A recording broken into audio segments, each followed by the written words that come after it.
Citron की C5, C3 और C3 EV और रेनॉल्ट की ट्राइबर, काइगर और क्विड की अगर हम सेल्स भी मिलाए ना तो एक नॉर्मल कार की भी एक महीने में सेल्स नहीं बनती है।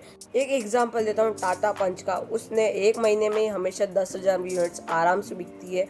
तो आखिर क्यों फ्रेंच कार ब्रांड्स की सेल नहीं हो रही है इंडिया में और इसके पीछे क्या रीजन है आप जानना चाहते हो तो आपको पूरी वीडियो एंड तक जरूर देखनी होगी। देखो, पूरा मामला जानने के लिए हमें इसकी हिस्ट्री जाननी होगी। फ्रेंच कार ब्रांड में सबसे पहले एंट्री हुई थी पीजियो की, जो कि 1984 में आई थी, जो कि लाई थी अपने साथ पीजियो 309। और इन लोगों ने अपनी गाड़ियों को असेंबल करने के लिए पाल को चुना, यानी कि प्रीमियर ऑटोमोटिव लिमिटेड। और इन लोगों ने 1997 तक 10,000 यूनिट्स बेच दी थी।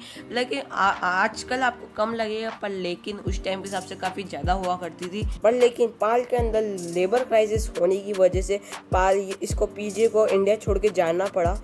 और फिर आती है फ्रांस की सबसे बड़ी कंपनी रेनॉल्ट, जो कि महिंद्रा के साथ कोलैबोरेशन करके एक गाड़ी बनाती है लोगेन नाम से। और उस टाइम पे जो गाड़ी थी फ्रांस के अंदर काफ़ी फेमस थी। और फिर 2021 में आती है सिट्रॉन, जो कि अपनी C5 एयरक्रॉस के साथ आती है। पर लेकिन सिट्रॉन ने इस गाड़ी को लॉन्च करके काफ़ी बड़ी गलती कर दी थी, उसकी हम आगे बात करेंगे। चलो, ये तो बात हो गई कि कौन सी कंपनी कब आई और कब कौन टिकी रही। और अब बात करते हैं अपने मेन पॉइंट्स की। देखो, उसको पूरा अच्छे से समझने के लिए मैंने इसको दो मेजर पार्ट्स में डिवाइड किया है। पहला है no upgrades in our cars और दूसरा है चीपर पर लेकिन बेकार। पहले पॉइंट की तरफ बढ़ते हैं, यानी कि no upgrades in our cars. जैसे कि आपको मालूम होगा 2012 में रेनॉल्ट ने अपनी डस्टर को लॉन्च किया, जो कि काफ़ी अच्छी कार थी उस टाइम के हिसाब से। पर लेकिन दिक्कत वहाँ खड़ी हो जाती कि उस टाइम जो इंडियंस का ध्यान एसयूवी पे नहीं था और वो इंटरेस्टेड भी नहीं थे इसको खरीदने के लिए। उनका ध्यान था माइलेज वाली कार, जैसे कि वैगनर होती थी ना, उस हिसाब से का ध्यान बहुत ज़्यादा था। पर लेकिन जब इंडियंस का ध्यान एसयूवी पे जाने लगा तो तब इसकी सेल्स काफ़ी ज़्यादा डाउन होने लगी। ऐसा क्यों हुआ मैं बताता हूँ। और इसका सीधा साठ सा आंसर है बेटर चॉइसेस होना। फॉर एग्जांपल क्रेटा, जो कि Hyundai ने अपने 2017 में लॉन्च करी थी, तो उनको मालूम था इस गाड़ी की सेल्स काफ़ी ज़्यादा होने वाली है। और ऐसा हुआ भी, क्योंकि इन लोगों को मालूम था कि जो एसयूवी का सेगमेंट है वो काफ़ी ज़्यादा गर्म है। और अगर हम आज भी देखें ना, 40% ऑफ मार्केट शेयर तो एसयूवी ने ही ग्रैब कर रखा है। और जब टाइम टू टाइम ये भी ओल्ड रहने लगी तो इसको भी अच्छे से अच्छे अपडेट मिले, जिसके अंदर अच्छे से अच्छे फीचर आने लगे। और अगर हम आज भी देखें ना तो Hyundai में सबसे ज़्यादा बिकने वाली गाड़ी क्रेटा ही है, जो कि इतनी ओल्ड होने के बाद भी इसने 14,000 यूनिट्स आराम से बिकती है, क्योंकि इसके अंदर फीचर ही इतने ज़्यादा। और अगर हम फिर से रेनॉल्ट पे आए तो उन्होंने अपनी डस्टर के साथ ऐसा कुछ भी नहीं किया, जिसकी हम आगे बात करेंगे। अभी बात करते हैं अपनी दूसरी फ्रेंच कंपनी सिट्रॉन की, जिन्होंने अपनी 2021 में सिट्रॉन C5 को लॉन्च किया। और ये सिट्रॉन की काफी बड़ी गलती थी इस गाड़ी को लॉन्च करके, क्योंकि पहले तो काफी ज्यादा ये ओवर प्राइस थी, यानी कि 37 लाख रुपीस तक की गाड़ी थी। और इस गाड़ी को ऐसा डी सेगमेंट गाड़ी की तरह लॉन्च करा गया है। और जिसको नहीं मालूम है डी सेगमेंट कार्स क्या होती है, डी सेगमेंट कार में काफी सारी कार्स आ जाती है, जैसे कि करीबन जैसे टूसॉन ले लो, जो कि है ना आपको पता नहीं लगता वो कब बिकती है और कब निकल जाती है। और कंपनी वाले भी ऐसा CBU यूनिट की तरह इन्हें बेचते हैं। और यहाँ तक ये गाड़ियाँ कार रिव्यूअर्स को भी रिव्यू करने के लिए नहीं मिलती है। और अगर सेल्स की बात करें सिट्रॉन C5 की, तो वो आपको करीबन 4-5 यूनिट्स बेचती है। और फिर इन फ्रेंच कंपनीज का और हाल बिगाड़ने आती है किया, जो कि अपनी किया सेल्टोस से एंट्री मारती है। और इन लोगों ये एक C सेगमेंट कार थी और इन लोगों को अच्छे से मालूम था इसकी सेल काफ़ी ज़्यादा अच्छी होने वाली है, क्योंकि इन लोगों ने काफ़ी स्टडी किया था इंडियन मार्केट। और जैसा इन्होंने सोचा था वैसा हुआ भी, इसकी सेल्स काफ़ी ज़्यादा तगड़ी हुई। और इन लोगों ने किया सेल्टोस की 5 लाख यूनिट्स आराम से बेच दिए।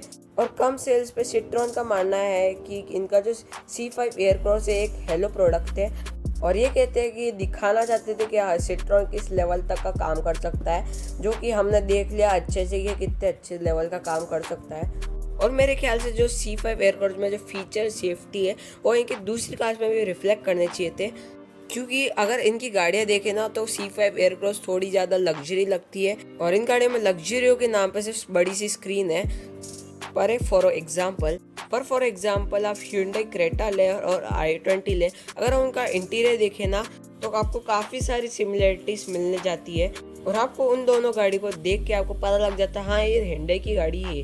मेरे ख्याल से सिट्रॉन ने अपने C5 एयरक्रॉस को हवाबाजी के लिए बनाया और दूसरी गाड़ियाँ तो कोई काम के लिए बनाई नहीं है, बस बना दिए कि सस्ती है, आप खरीद सकते हो। अब मैं ऐसा क्यों बोल रहा हूँ, इसके लिए अपने को अपने सेकंड पॉइंट की तरफ बढ़ना होगा। हम अपने सेकंड पॉइंट की तरफ बढ़ते हैं, यानी कि चीपर पर लेकिन बेकार।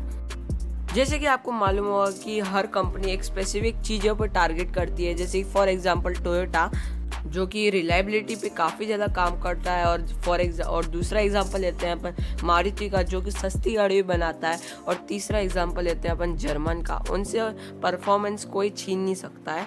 लेकिन फ्रेंड्स सोचते हैं कि कैसी भी गाड़ी बना दो, भले वो MPV हो, SUV हो, कुछ भी हो, हैचबैक हो, पर लेकिन वो सस्ती होनी चाहिए और उसके अंदर फीचर्स हो या ना हो। और ये अपनी गाड़ी को सस्ती करने के लिए आपको मालूम है क्या क्या कर सकते हैं। जैसे कि आपको मालूम है इनके पास एक काइगर नाम की SUV है जिसके अंदर सिर्फ 1 लीटर का इंजन आता है। सीरियसली 1 लीटर, सोचो कितना अंडर पावर्ड इंजन है। और इसके अंदर भी इससे कोई खास फीचर मिलते नहीं है, और जो भी मिलते हैं इसके सेकेंड टॉप और टॉप मॉडल्स में मिलते हैं। और रेनॉल्ट की कुछ गाड़ियों में तो भाई बेसिक से बेसिक फीचर भी नहीं आते हैं, जैसे कि स्टीरियो और पावर विंडो। तो आप सोच सकते हो ये अपनी कार्स को सस्ता करने के लिए क्या क्या कर सकते हैं। जैसे कि इनकी C5 एयरक्रॉस में जैसा इंटीरियर आपको मिलता है, पर लेकिन दूसरी और इनकी जो छोटी कार जो उसमें इतना 72 से 72 इंटीरियर मिलता है आपको। लग्जरी के नाम पे आपको सिर्फ स्क्रीन मिलती है उस गाड़ी के अंदर। और ऐसा तो सोचना भी मत कि सिट्रॉन ऐसे ही दूसरी कंट्री में भी ऐसा ही बढ़ता हो करता है। इनकी दूसरी कंट्री में पता है सिट्रॉन की क्या पहचान है कि ये अच्छी गाड़ियाँ बनाते हैं, कूल दिखने वाली। यार मैं इतना सुंदर क्यों हूँ? पर यहाँ कैसी गाड़ियाँ बना रहे, बेकार है भैया। देखो सीधी सी बात है कि रेनॉल्ट चाहता है कि चीपर कार बनाए, और उनका माइंडसेट ये बिठ गया है कि अगर हम सस्ती कार बनाएंगे तो हम इंडिया में अच्छी सेल्स कर पाएंगे। पर लेकिन रेनॉल्ट को ये मालूम होना चाहिए कि इंडिया मार्केट काफ़ी ज़्यादा ग्रो कर रहा है, और आजकल इंडियंस की नीड और काफ़ी ज़्यादा अलग हो गई है पहले से। अब इंडियंस चाहते हैं कि वो कोई बजट वाली कार तो ले ले, पर उसके अंदर अच्छे फीचर्स है, और भले वो थोड़ा सा पैसा और एक्सटेंड कर ले, पर लेकिन उसके अंदर अच्छी चीज़ें होनी भी चाहिए। और मेरे ख्याल से अगर रेनॉल्ट को क्या फ्रेंच कार ब्रांड्स को अगर इंडिया में सेल्स करनी है तो इन्हें अपनी गाड़ियों पर काफ़ी ज़्यादा ध्यान देना होगा। तो ये सब तो इंडियन मार्केट में चलता ही रहेगा। और एक चीज़ और चलेगी, हमारा सब्सक्राइब बटन। तो मिलते हैं अगली वीडियो में, तो टिल देन गुड बाय।